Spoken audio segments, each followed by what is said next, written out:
And welcome back to a brand new Fortcast. This is Fortcast 12, Mr. Tuck.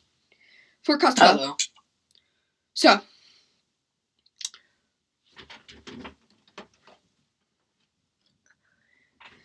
yeah, Fortcast 12. And what are we doing today, Mr. Tuck? By any chance, what are we doing about it today? I think we're doing the Area 51, if I'm not wrong. Yes. We're doing the Area 51. Finding out if aliens are real. Are aliens real, Mr. Tuck? Before we watch the video, do you think aliens are real? Yes. Guaranteed. Reasons. Give me a few reasons why you think aliens are real.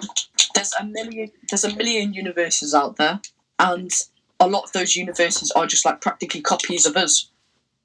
So, if they're copies of us, there obviously is living things on other planets, like bacteria, that could help or work.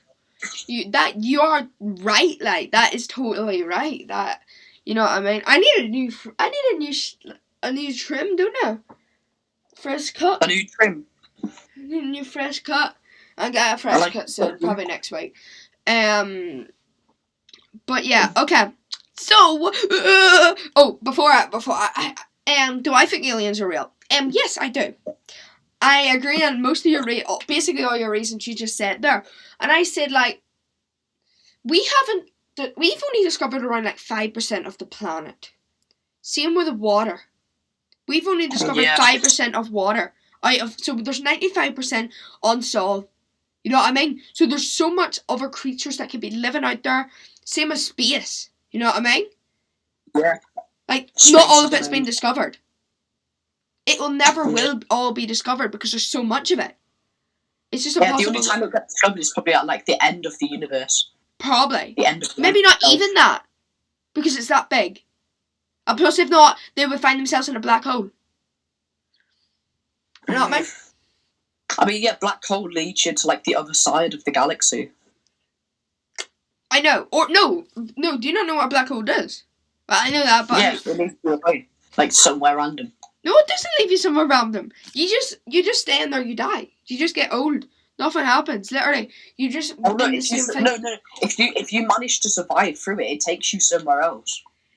That's what Albert Einstein said, right? But there's been no proof of that, though. No one's jumped in a black hole. I doubt anyone would. Okay, so we both believe in aliens, so most of this should be believable to me and Mr. Duck. So we're gonna go here we go. The Hidden Secrets of Area 51. Okay, go on then, remember, wait until it's 0 seconds, and I'm gonna get face cam.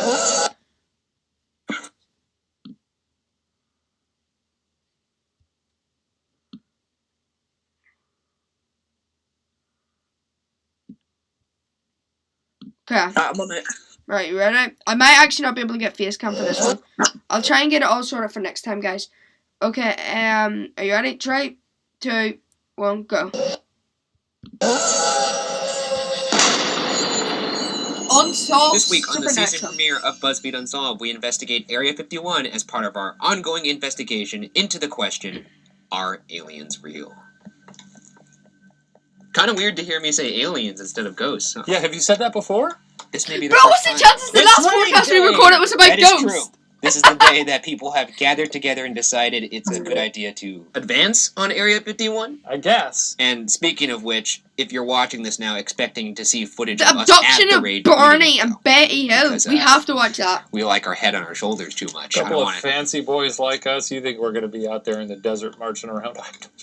Yeah, I don't really like chewing on bullets, and I don't really know how it transpired. No, we're shooting this before it happened. So God willing, everyone is okay. What if everything's different now? What if they found aliens there? What if everybody marched up to it and a gray came out and just said, "What would you do, Mr. Top?" Well, you got me. Oh, I thought... That's how they speak? They go...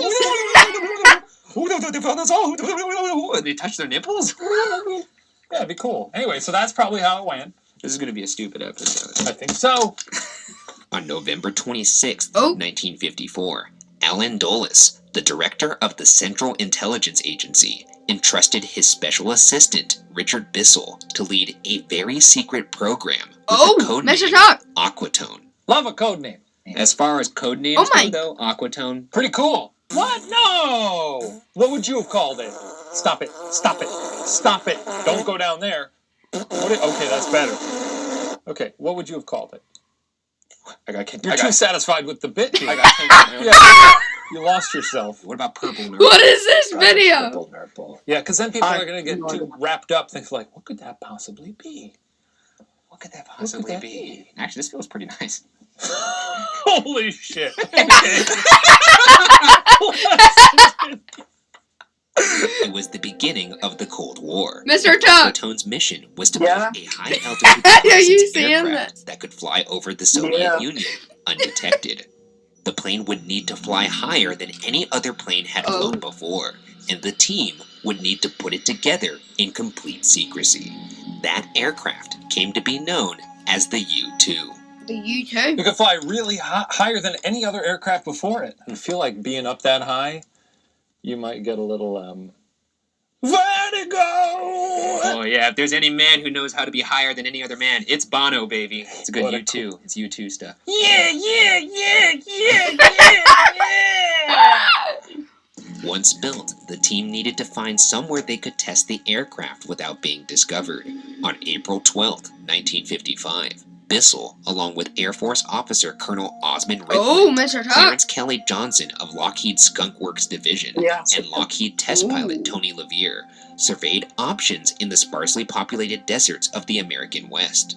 They honed in on a site near a Nevada salt flat called Groom Lake, a piece of land better known by its map location, Area 51. But the U-2 isn't the top-secret aircraft hidden inside Area 51 that's captivated people's imaginations. This top-secret government base has been dogged with theories of extraterrestrial Did you hear this in Area phenomenon 52? for years. One theory even posited that the base had perhaps been built at the site Even of a more top-secret secret. crash, and that the U.S. was analyzing these spaceships in order to reverse engineer alien technology to develop better man-made aircraft. Perhaps the most famous proponent of this theory is a man who claimed his job was to do exactly that. Oh, I think that if we were reverse engineering aircraft, planes would be better now. Especially because it's the Cold War, right? It's the Cold War. Yeah. They're trying to show off their technological prowess. Mm-hmm. So why aren't they Yeah. trotting that thing out, having parades around it? Oh yeah, we got a hoverboard. It runs on goo. You know, fill up the goo tank. Sometimes I think when you're in a battle for supremacy, though, it helps to have an upper hand, and the way to have an upper hand is to do so under the veil of secrecy. Mmm. The best strike is the one they don't see coming. And if we're out there parading around our famous little stealth airplanes, not a lot of secrecy to that. On May 12th, 1989, KLAS reporter George Knapp interviewed a man who kept his face hidden from the camera and was identified on screen only as Dennis. Dennis revealed that he'd briefly worked at S4, an outpost facility near Area 51. Knapp asked the obscured man, quote, exactly what's going on up there, end quote. Dennis answered plainly, quote, well, there's several, actually 9 flying saucers, flying discs, that are out there of extraterrestrial origins, and they're being test flown and basically just analyzed, end quote. What? When Knapp pressed about whether or not these mysterious sound aircraft aliens could have sound like possibly real. been made by Even our more. own government, Dennis shot back, quote, totally impossible. The propulsion system is a gravity propulsion system. The power source is an antimatter reactor. This technology does not exist at all, end quote. Dennis was later identified as Robert Bob Lazar, a senior staff physicist who was recommended for his position at S4 by none other than Dr. Edward Teller, the man who co-invented the thermonuclear bomb. In a televised interview, Lazar provided information on the type of technology he said he had seen, as well as sketches identifying what the spacecraft looked like. Lazar nicknamed the craft he allegedly worked on the Sport Model. I just truly think, if it was revealed, if something got out, government has aliens, most that happens is people make jokes on Twitter for 6 to 12 hours. And that's it. And it'll be in the news a little bit here and there, but No. It'll be Do you half think, that. Mr. It'll be Doug? trending for a little If bit. extraterrestrials are monitoring our Do you knowledge of think their that existence, I they mean, What, said they're going to show up? if No, but show up. if they the see that government we was see what revealed their to have craft looks like, aliens? and we see, they see Pause that it a we see second. what their Pause it a weapons second. are like. Maybe Pause they the think, video oh, a second. Okay. They said if the government was revealed to have aliens, right? They would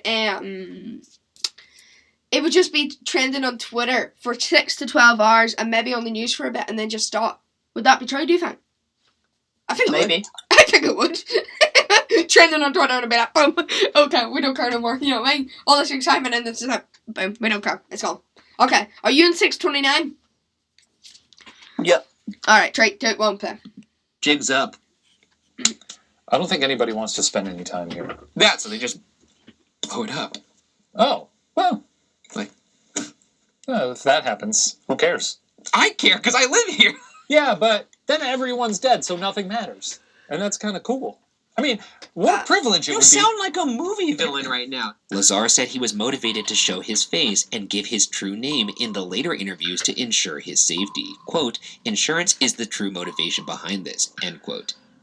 In his initial anonymous interview, he mentioned the things he'd faced from the government. Quote, I've been threatened with being charged with espionage. I've had my life threatened by them. My wife's life threatened by them. And, I mean, I don't know where else you can go from there. End quote. In a 2018 documentary, Lazar was asked, quote, would you take it all back and just be Bob, the jet car guy, and never have done this if you can? Or, are you glad you had the experience? End quote. Lazar answered, quote, yeah, that's hard to say. I don't know. I think I'd lean towards not at this point in my life. I'd probably lean towards not saying anything. End quote. Anyone should Aspire. be content Yeah. with the nickname Bob the Jet Car Guy. It's pretty good. That could be like on a polo or something, or a business card. Did you just do that as an excuse to rub your left nipple again? No, but as you say that now, I think the logo would look really good. Like right around here. This is my least favorite bit we've ever done on this show. What bit? Bob Lazar risked everything to tell what he believed to be the truth. Quote, that in the late 1980s, the U.S. government had recovered alien spacecraft, several of them, and the technology in the Nevada desert that they were keeping quiet and analyzing. That's a fact. End quote. Let's say you worked at NASA, which I think you could have done if you wanted to. Thank you. Wow, thank you. Once again, just I did love math in high school. What not, whatever. It's fun to do math. Okay, yeah, you're at NASA. You go to you have your little lunch pail. You're walking in. All I've of a got sudden, those I'm wearing a white shirt. Yeah, I've got the horn-rimmed glasses or whatever. you're walking around. You're thinking about what you're going to do at work that day. You look down at your watch. What do you see in the reflection? A nice green but light. it's a really nice watch. I know. Yeah, it's a nice watch. You're seeing a glint in the watch. Oh, okay. Like, what's that? Ooh, it's you look my over to see smile, what it is. because I've got such a great job. You see like a door that's slightly ajar. There's a glow coming from it. You open it up. You see a spacecraft. Holy hell! And a little guy in there going. Yeah, he's in there dancing to Billie Eilish. You see that. You think, what the hell did I just see? I need to tell people. I'm not even thinking that. I'm tweeting and I'm streaming. Now, What do I have? You A don't significant social you don't- media you don't- following? you don't have any following at this point because you're Shane Day in the timeline where you're at NASA. Oh, I don't even want to live. But is it a fact, or are these alien spacecraft just ongoing sightings of the U-2, the high-altitude reconnaissance aircraft that started this way back in 1955? A CIA report that was more fully declassified in 2013 states that the U-2 program was responsible for several UFO sightings around Area 51. In fact, there was a substantial increase in reported sightings of UFOs right around the same time the U-2 test flights began in Area 51, Oh, which the really? CIA documents call, quote, an unexpected side effect, end quote. And while it might be easy for the government to explain UFO reports as U-2 sightings, Bob claims he didn't just see the alien spacecraft, but the crew as well. What? It just sounds very convenient. Very convenient. Aliens! He saw aliens! I saw their little butts. I saw their little smiles. I saw one of them singing in the shower. Saw one of them eating a bag of Doritos. Saw one of them kissing his wife in a crater. I don't like where this is going. I saw one of them choosing to do some other stuff. What kind of stuff? Some sex stuff. With his sexy alien wife. In March 1989, Bob Lazar was walking down a second-floor hallway when, according to author Annie Jacobson, he, quote, Well, glanced this is in sideways through a small family 9 by 9 inch friendly window, and for a brief video. moment, he says, he saw inside an unmarked room. He Oh. thought he saw a small gray alien with a large head standing between two men dressed in white coats. When he tried to get a better look, he was pushed by a guard who told him to keep his eyes forward and down. End quote. Lazar stated that the aliens around Area 51 were referred to as the Kids. What if this? What if they're working on something so top secret that they want to fuzz the narrative a little bit? They don't want people snooping. Mm-hmm. They don't want people thinking about something else. Yeah.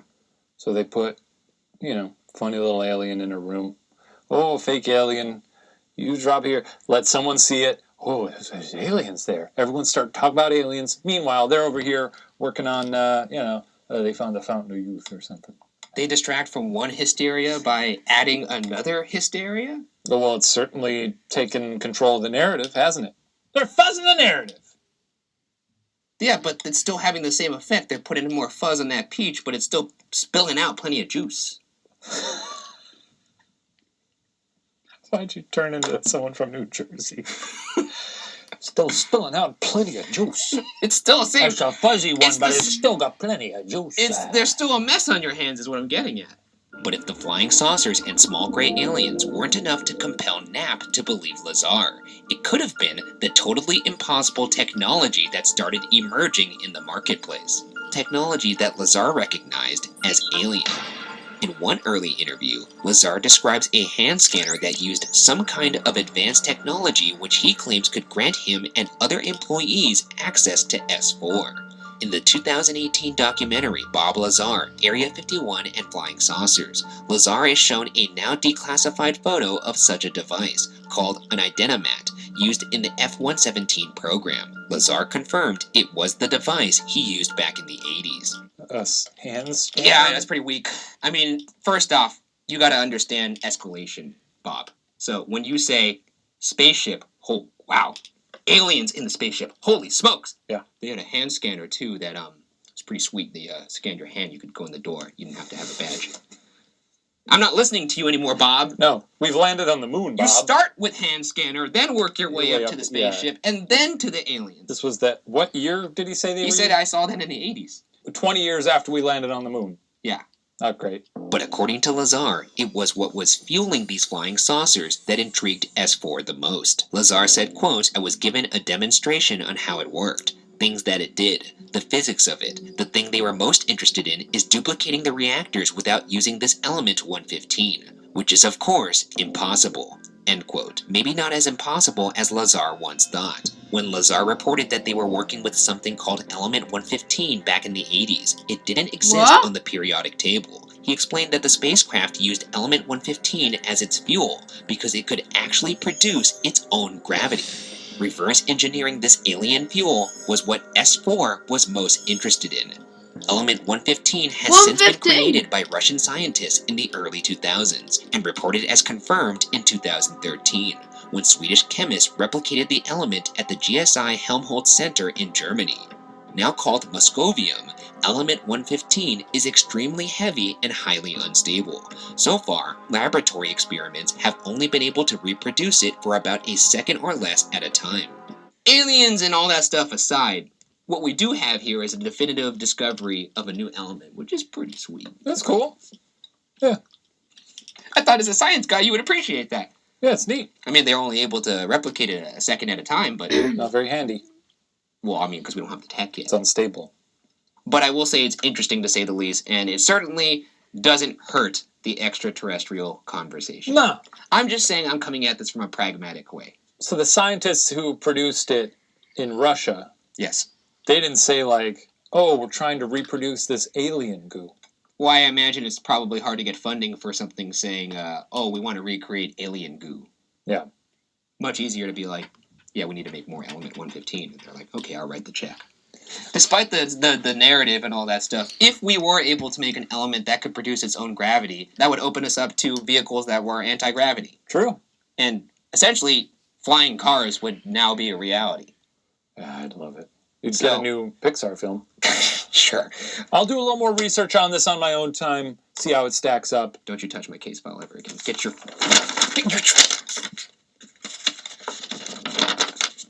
Yeah, I licked it. Smells like vinegar. Yeah. You have salt and vinegar chips? No, that's just me. Originally picked out in April of 1955, Area 51 wasn't even acknowledged as officially existing until August of 2013, with nothing but some chain link fencing and signs warning against trespassing at the head of an unmarked road. This secretive government base is a ripe breeding ground for supernatural stories and conspiracy theories. All we can do is follow Bob Lazar's advice to younger generations. Quote, just pay attention. Just pay attention. End quote. Perhaps someday, Area 51's research, alien or otherwise, will be declassified for the public. Until then, whether Area 51 secretly holds aliens or their spacecrafts remains unsolved. Now, this is just essentially one case that... Okay, provides pause the a look. video. That is us done with the first video. What did you think of that? I think that was interesting. We'll talk about it Very- real quick, like a 2-minute recap. Okay, so what happened then? Mr. Top. They were talking about like recruitment stuff, like just talking about like what's happened, like sightings and yeah. And like how this guy said, pay attention, pay attention. Yeah. Like, what's that mean? There could be an alien in here right now. I want a wee alien friend. Hey! What a wee alien friend. Okay, time for the second video, Mr. Tuck. Which is how Area 51 became the center of alien conspiracy theories. Okay. Right, get to 0 seconds and we can go.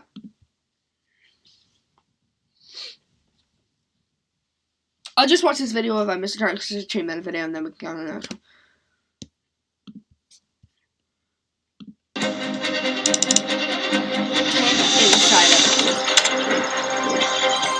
Area 51 became the center of alien conspiracy theories. In the early 1950s, U.S. planes were conducting low-flying recon missions over the USSR, but there were constant worries of them being spotted and shot down.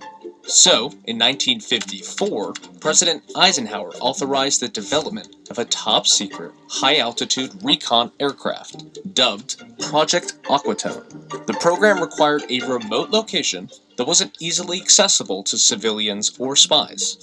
Area 51 fit the bill perfectly. It was in the Nevada desert, near a salt flat called Groom Lake. No one knows exactly why it's called Area 51, but one theory suggests it came from its proximity to the Nevada nuclear test sites. The Nevada test site was divided into number-designated areas by the Atomic Energy Commission. The location was already familiar territory for the military, as it had served as a World War II aerial gunnery range. In the summer of 1955, sightings of unidentified flying objects were reported around Area 51. That's because the Air Force had begun its testing of the U-2 aircraft. The U-2 can fly higher than 60,000 feet. At the time, normal airliners were flying in the 10,000 to 20,000 feet range, while military aircraft topped out at around 40,000 feet. Whoa. So if a pilot spotted the tiny speck that was the U-2 high above it, they would have no idea what it was. And they would usually let air traffic control know someone was out there, which is what led to the increase of UFO sightings in the area. While Air Force officials knew the UFO sightings were U-2 tests, they couldn't really tell the public. So they explained the aircraft sightings by saying they were natural phenomena and high-altitude weather research. The testing of the U-2 ended in the late 1950s, but Area 51 has continued to serve as the testing ground for many aircraft, including the F-117A, the A-12, and the Tacit Blue. No one knows for sure what Area 51 is up to these days. The government never even publicly acknowledged the existence of the base until 2013, with the release of declassified CIA reports. But if you're ever at the Las Vegas airport, keep an eye out for some small, unmarked passenger planes in a fenced-off area. They're how Area 51 employees get to work from their homes in Vegas. Whoa. Okay. Holy. Okay, while Mr. Cook is gone, I'll just do this. Holy. So there was UFO spottings in the 1950s. I'm very sure that's what it said. And what it did say was it said that it was, the government said it was just weather conditions and stuff like that, right? So, and plus there's like thing of aliens being in Area 51. Guys, I want a question for you. Guys, do you think that aliens are real? And do you think that unidentified objects and aliens are in Area 51? Because me and Mr. Truck believe that there are. So, okay, time for the next video. Which is, here we go, Stephen Hawking's stark warning for humans to leave Earth. So this is going to be a crazy one, okay? You know Stephen Hawking? Everything he said came through? Professor Stephen Hawking and other scientists believe that to secure the future of the human species,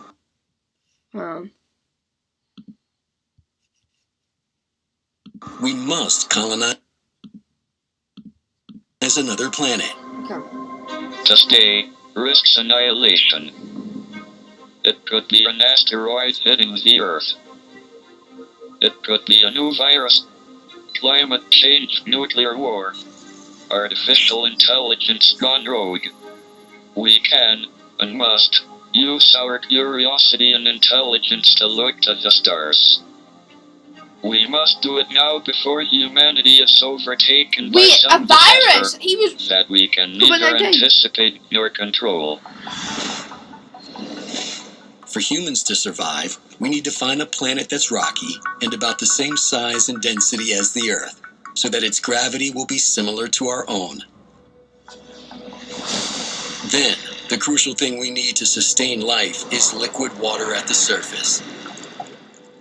That means we need to find a planet that orbits in the habitable zone of its star, the distance where the temperature is just perfect for liquid water. For our sun, a yellow dwarf star, the habitable zone stretches from around the orbit of Venus to the orbit of Mars. Earth sits neatly right in the middle. We now know that there is a planet around our stellar next-door neighbor that could be suitable for colonization. Okay. Welcome to Proxima b. It's a little more massive than the Earth, and it's almost certainly a rocky planet. And there might just be liquid water at the surface. Proxima b might be our best destination for mankind's new home. But although it's our nearest planet, Proxima b is still a very long way away. Getting there, even with the fastest rockets we have today, would take thousands of years. Oh. Professor Hawking believes this will be one of our biggest hurdles. I have no doubt that we will eventually find ways of crossing the immense distances of space in just a few years. One of our species' great strengths is embracing new ideas and evolving them into cutting-edge technologies. What about alien UFOs? Just look at advances we've made in the fields of medicine, communications, and electronics. We only built the first silicon chip 60 years ago. Now it powers just about every aspect of our lives. Our ingenuity will get us to Proxima b.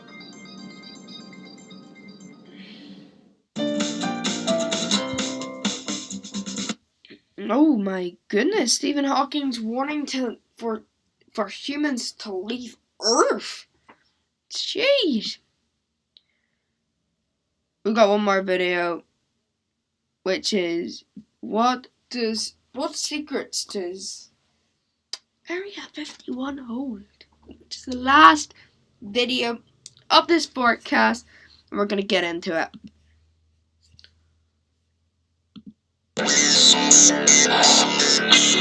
Are aliens among us? Among Us? Cook Many people seem again! to think so, and they believe one place holds all the answers. You had the spaceship and you had the bodies. They were all locked up in a bunker. Where was that? David, I don't know. Area 51, right? Area 51. You know that? We can only speculate what goes on behind the gates of the infamous Area 51 in Nevada, although Hollywood has already drawn its own conclusions. But many believe it's where the government has been covering up the alleged Roswell incident and studying the evidence. So people are making plans to find out. It started out They're as just from killing a pure aliens. stroke of imagination. It's just meant to be funny. 20-year-old Maddie Roberts started a Facebook event to storm the Air Force Base, and 3 million people have RSVP'd. The Air Force also responded, saying it stands ready to protect America and its assets. Roberts says now he's considering alternative plans for the event. I want to do something cool out there now that we have a bunch of people, but I don't want anybody to get hurt.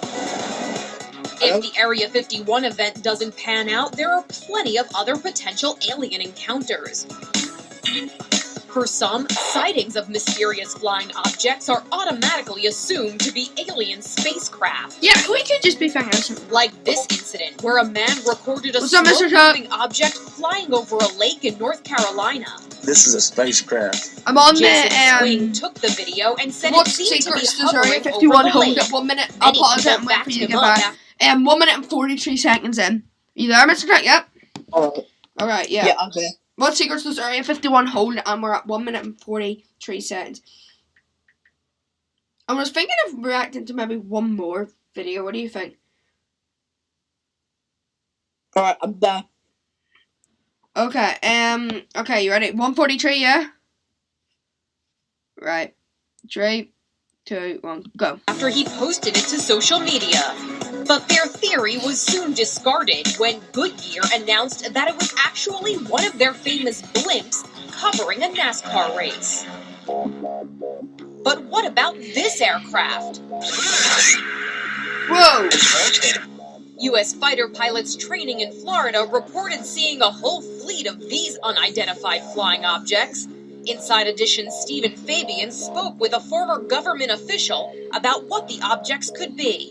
They easily outmaneuver our frontline combat aircraft and sometimes accelerate away at thousands of miles an hour. Whoa! Speeds that would rip apart an F-35 or an F-22 and kill the pilot. We have really no idea how this is being achieved. What could they be?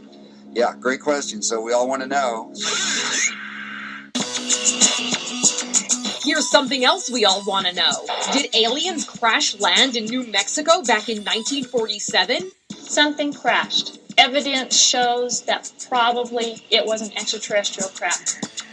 It's a mystery that still lingers today, with few answers from the government. Lieutenant Walter Hott was public relations officer for the Roswell Army Airfield at the time of the incident. Put out a press release that we have in our possession a flying saucer.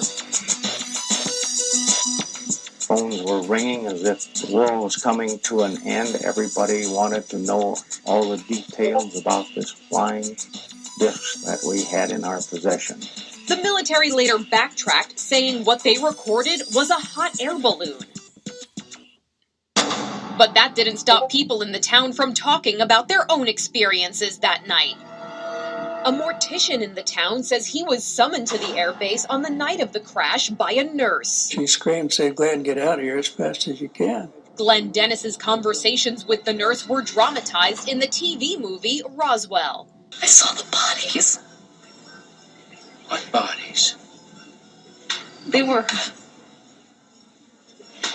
fetus shaped. Dennis went on to co-found the International UFO Museum in Roswell, where alien enthusiasts flock to get information about their lingering questions. The major draw of this museum is the mystery. Everyone loves the mystery, and this is one of the biggest mysteries in our history of the world. After decades of denial from the government, it doesn't seem like officials are going to crack anytime soon. In the meantime, believers will be keeping their eyes on the sky, hoping to spot potential visitors.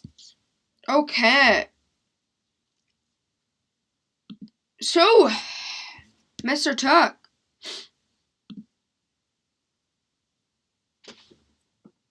When did Mr. Tuck leave? Okay, it's time for Mr. Tuck's face reveal. In 3, 2, 1. Bye-bye! You really thought Mr. Tuck. No, Mr. Tuck had to leave early because of something he was doing. But guys, thank you so much for watching this Fortcast. If you did enjoy it, make sure to smash that like button, smash the subscribe button, and smash that bell because it helps out the channel a lot. Thank you so much for watching, and I'll see you guys in the next one. Bye bye, Fortcast viewers. Bye bye.